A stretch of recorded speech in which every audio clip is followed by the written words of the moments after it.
ஃபலியான் டோக்லியான்றதை எப்படி செய்யலான்னு பார்க்கலாம். ஃபலியான்னது நான் கொத்தரங்காய் தாங்க சொன்னேன். ஸோ அது வந்து இந்த மாதிரி மேலே கீழே காம்பு கிள்ளிட்டு இந்த மாதிரி சின்ன சின்ன பீஸாக கட் பண்ணி வச்சுக்கோங்க.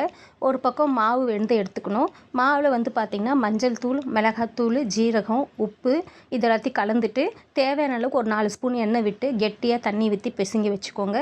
அது பிசைஞ்சு வச்சதை வந்து என்ன பண்ணலாம், இந்த மாதிரி சின்ன சின்ன துண்டாக வந்து பண்ணி போட்டுட்டு அந்த துண்டு வந்து ப்ரெஸ் பண்ணணும். ப்ரெஸ் பண்ணும்போது அந்த இதெல்லாம் பார்த்திங்கன்னா இந்த மாதிரி ஃப்ளாட் ஆகும்.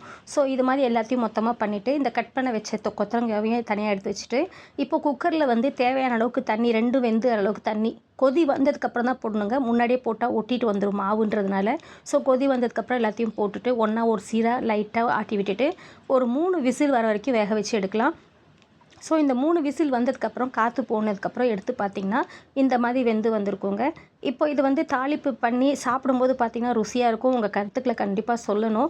ஸோ பார்த்திங்கன்னா தாளிப்புக்கு கருவேப்பிலை, பச்சை மிளகாய் போட்டால் ரொம்ப நல்லாயிருக்கும். ஸோ மஞ்சள் தூள், மிளகாத்தூள், பெருங்காயம் இது தனியாக எடுத்து வச்சுக்கோங்க. அது இல்லாமல் அம்ச்சூர் பவுடர், மாங்காய் பவுடர்னு மாங்காய் தூள் பவுடர்னு சொல்லுவோம், அது புளிப்புக்காக சேர்த்துக்கிறோம். கடுகு, உளுத்தம் பருப்பு தாளிப்புக்கு.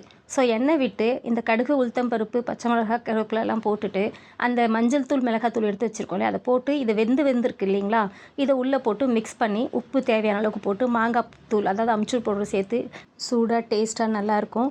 கண்டிப்பாக சொல்லுங்கள் எப்படி இருக்குன்னு. நன்றி, வணக்கம்.